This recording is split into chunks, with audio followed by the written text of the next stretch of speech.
Boas tardes a todos. En aras de aforrar tempo xa evitamos a presentación e tócame clausurar unhas xornadas que, en primeiro lugar, quero agradecerlle á Diputación que por terceiro ano consecutivo vimos a celebrando aquí na provincia de Lugo un sector vacuno de carne que é especialmente importante pola produción de calidad que ten e pola xestión do territorio. Moitas das aldeas da provincia de Lugo, o día que non teñan gandeiros que sigan producindo carne de calidad, serán aldeas abandonadas e a xestión a fará como en todo Galicia, onde se abandona o territorio, a fai o lume e a fauna salvaxe. Eu quixera empezar nestas conclusións que me toca de algún xeito. Para min estas xornadas é un exercicio de racionamentos para poñer os deberes ao que debemos facer próximamente unha organización agraria como Unións Agrarias que representa a maioría dos agricultores e gandeiros deste país.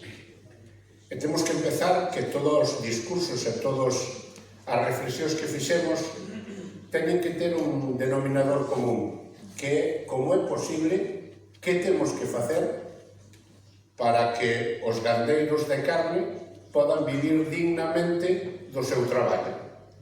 Toda a teoría non vale se o que está Carvacas todos os días non ten uns ingresos que lle permiten vivir dignamente da súa profesión. Hoxe non é o día probablemente que teñamos que facer o debate que está pasando neste país para que a inmensa maioría das aldeas e dos povos máis pequenos estén sendo atacados nos servicios públicos. Cantos ayuntamientos quedaron sin unha sola oficina bancaria?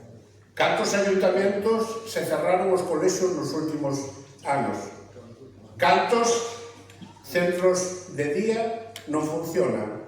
Ou cantas unidades de servicios sanitarios non teñen pediatra? Vivir no rural non pode ser para valientes e líderes que queiran asumir un coste distinto. Temos direito a ter os servicios públicos mínimos do resto dos ciudadanos.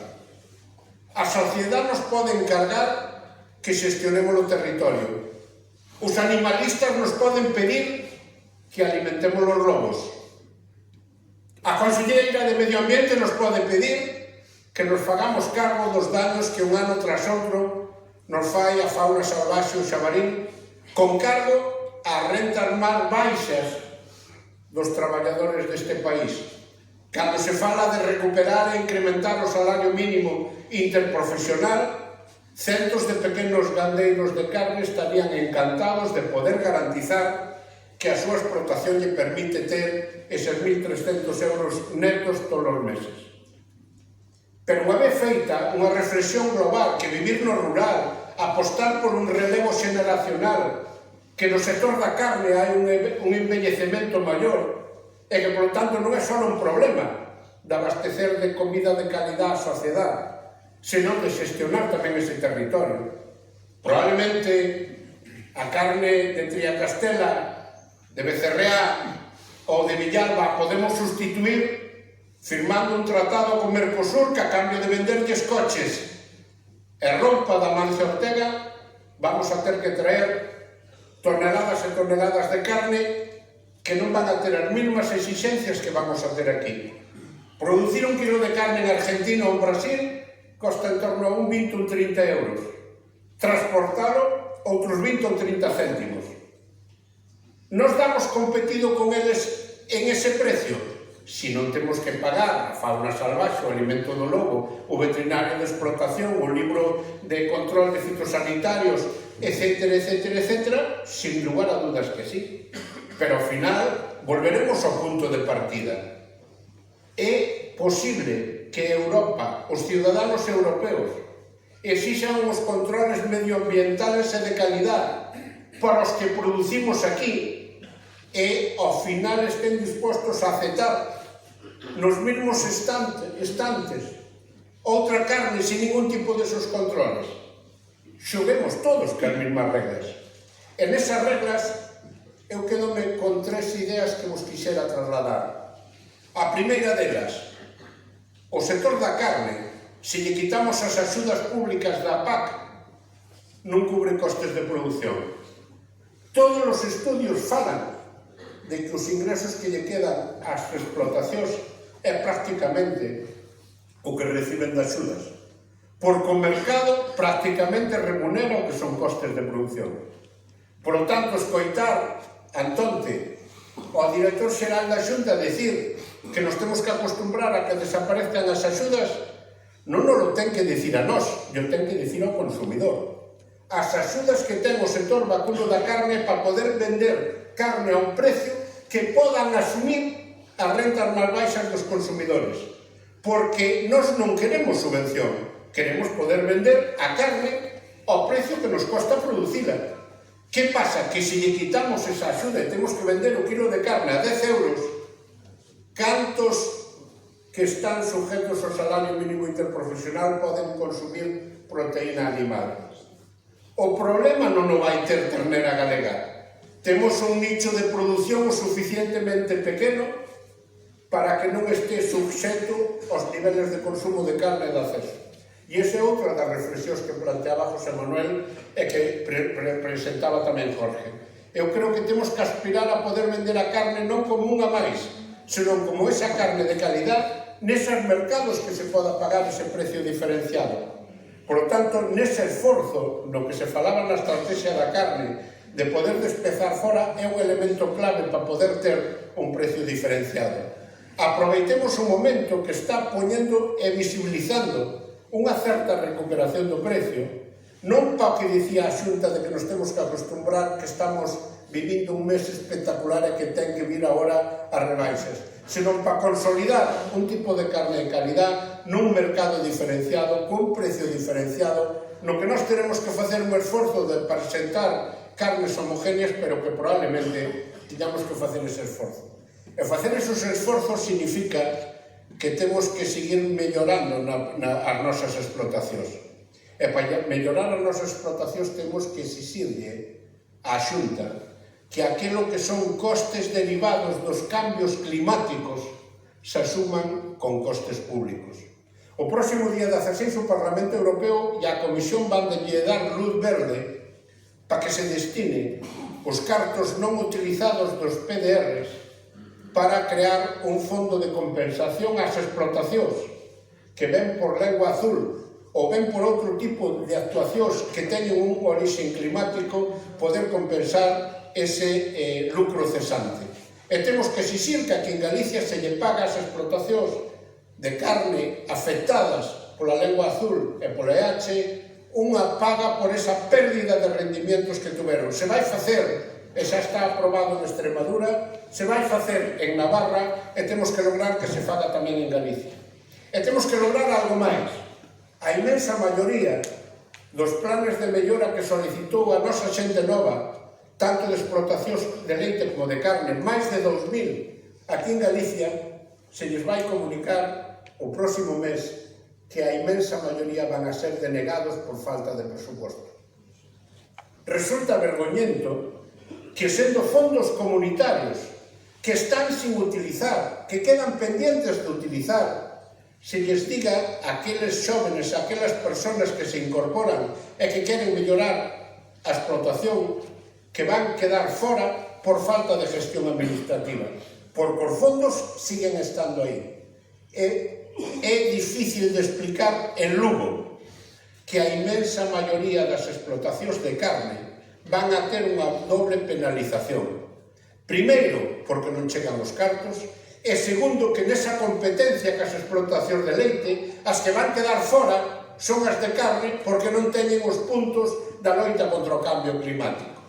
Creo que temos que exixir que nas novas convocatorias que se fagan de planes de mellora e de incorporación de novos se diferencien claramente dúas líneas, unha pos de leite e outra pos de carne, porque se nos meten a competir na mesma línea, cos mesmos puntos, quedades sempre fora os de carne.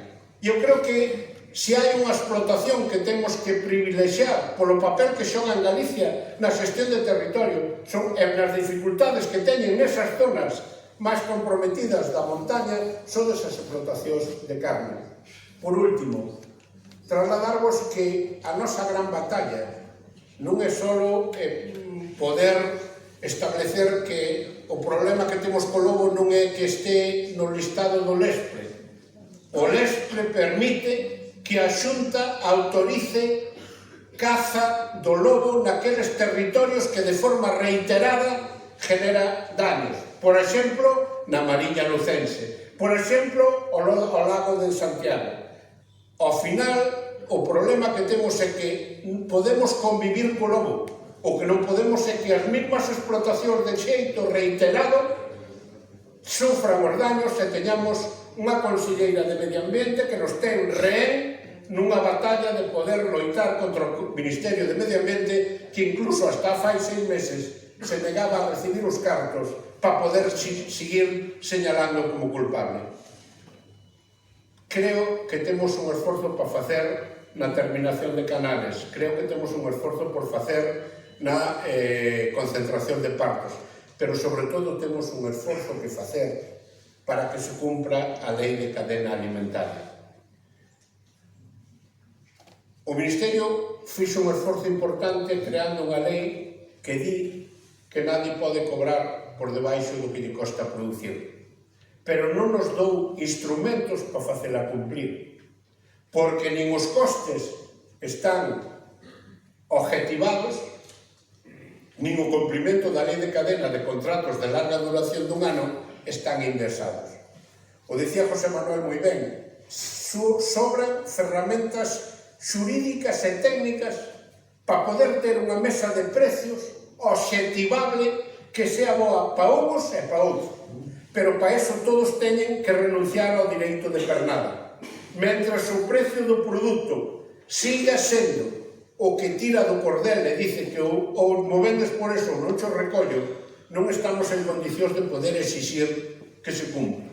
Como é posible que unha administración pública de veracidade aos costes de produción que estableceu e que estudiou a Juana de Vega en torno aos 7 céntimos, aos 7 euros kilo, e sigamos vendendo 2 anos despois, pese a subida de precios, por debaixo, sin que houbera un solo expediente a ningún desos matadeiros.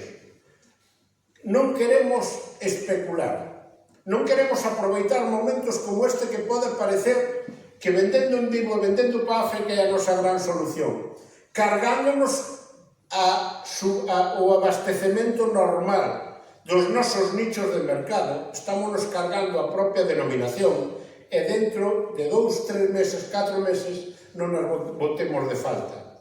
Non olvidedes que os nichos e os huecos que nos deixamos vanos a ocupar outros. E cando o consumidor comprobe que ese sustituto non é tan malo e se habitúa a consumilo, nós vamos ter que seguir vendendo encantados da vida de traicionar o que nos fixemos. Creemos, e é unha exigencia que esta organización vai facer, que as axudas directas por animal teñen que ir ligadas aos sectores que están en crisis. Non ten sentido que unha vaca de carne cobre 75 euros menos ano cando un produtor de leite neste momento o mercado lle está remunerando a precio razonable e o da carne non. Non pode ser por período, ten que ser ano a ano dependendo da situación concreta na que está ese sector. Solo terminar dicíndovos, as enfermedades non son un problema de mala gestión dos produtores. Son consecuencias dese cambio climático que mosquitos que antes non nos preocupaban chegan hasta o norte. Por lo tanto, ten que ser a propia loita contra o cambio climático, a propia Comisión Europea, as propias administracións as que remuneren ese coste, ou senón garantizar que non podemos repercutir en precios. Como o segundo non é posible, temos que exixirlle á administración esa compensación. Amigos, creo que fixemos cousas importantes estando xuntos, que se remunerara de xeito importante de onde había 200.000 euros a xa 6 millóns, de que o lucro cesante sea unha posibilidade real, de que as axudas ás explotacións de carne pese a que outros pediron que se suprimiran, se incorporen de forma estable na próxima reforma do PEPAC. Pero para iso só temos que, máis alá de ideoloxías e de partidismos, sigamos estando todos xuntos para exixirle á Administración, que ten o 100% das competencias en medio rural, que se cumpla do que estamos falando. E, desde logo, a prioridade máxima para que o mercado poda remunerar a carne de calidad que temos e que se poda despezar fora de Galicia. E aí vamos a estar con todos vos. Moitas gracias.